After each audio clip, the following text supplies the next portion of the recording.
Welcome to Black Angus Reviews. Today I'm going to be showing you a clip from a podcast, a stream, an interview, what have you, of Freddie Prinze Jr., voice of Kanan Jarrus, crappy Jedi from crappy Star Wars Rebels.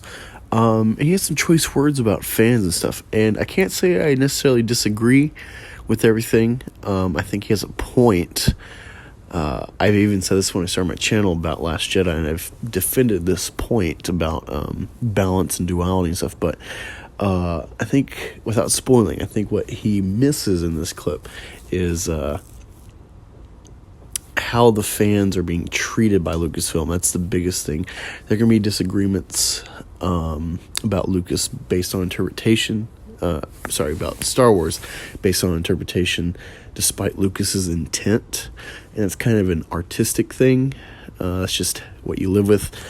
You can intend for something to mean X, but the audience will take it as Y, and so then you'll just be at odds, But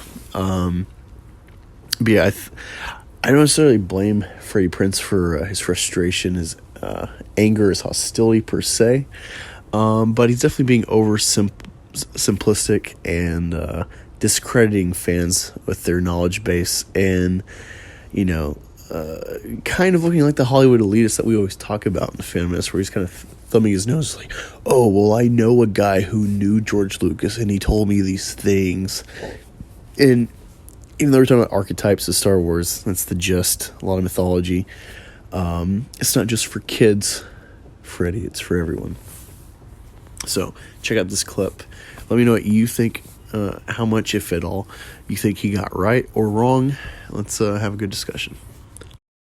I did a Star Wars cartoon, so even I get hate from Star Wars fans when I'm like, look, dog, you're just mad the franchise isn't aging with you. Right. But that ain't how it works. The first one was for fucking kids. Right. Yep. The second three were for different fucking kids, and this one is for kids. You just pissed off that Han Solo gave the fucking Millennium Falcon to a girl. Yeah. That's it. Because Luke Skywalker's Cinderella. Or Sleeping Beauty, Yeah. Okay? He can talk to things that don't speak English and understands what they're fucking saying. He gets a fairy godfather instead of a fairy godmother who teaches him how to be the best Jedi in the world in no time fucking flat. And everybody, I know more about the Force than most people because Dave Filoni taught me and George Lucas taught him. And all these video games have fucked people up on what the Force is. Luke's skill doesn't dictate whether he wins or loses. Right. The Emperor doesn't dictate whether he wins or loses. The Force dictates who wins or loses based on balance. And here's the quick version on how to explain it to all these people who fucking think they get to decide. In the first if you want to do this time-wise, Palpatine, you would say, and Yoda are the smartest two. Palpatine clearly smarter because Yoda was blind to the power of the dark side and the seduction of Anakin. So let's talk about the seduction of Anakin fucking Skywalker for a second. If the Emperor is the smartest dude in the universe and knows that the Force dictates this, if he kills who he sees as a rival, Anakin, then he knows the Force is just going to fucking correct that because the Emperor knows this. These are George Lucas's words, not mine. So fuck you if you disagree with me. Straight up, this is information, not affirmation time. Straight up, man. So the Emperor knows that. So instead of killing Anakin, what does he do?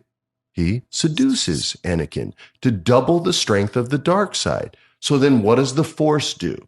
Balance. It balances us. How? It gives us twins, Luke and Leia, 2 and fucking 2.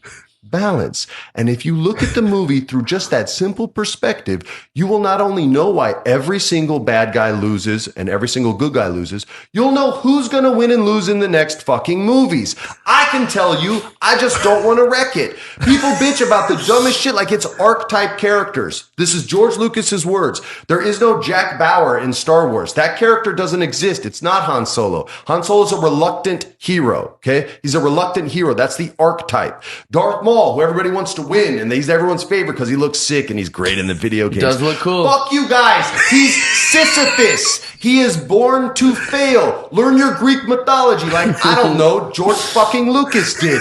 He's cursed to roll a boulder up the hill only to have it roll to the bottom again every single time for eternity. Yes. That is Darth Maul's quest. Yes. He's in on the joke, you guys. He knows it. He's just cursed to live that life. Again, Not my opinion, George Lucas's. So go fuck yourself if you disagree. You don't get to level up in the Star Wars world. That's a fucking video game. There's no such thing as a gray Jedi. Qui-Gon even says, I turn towards the light because it's there. There's no gray. That's pretend fan fiction shit, which is cool, but don't try to canonize it because it doesn't work. And I'm never going to buy it ever. Star Wars is for fucking kids. Sorry. I'm sorry, man.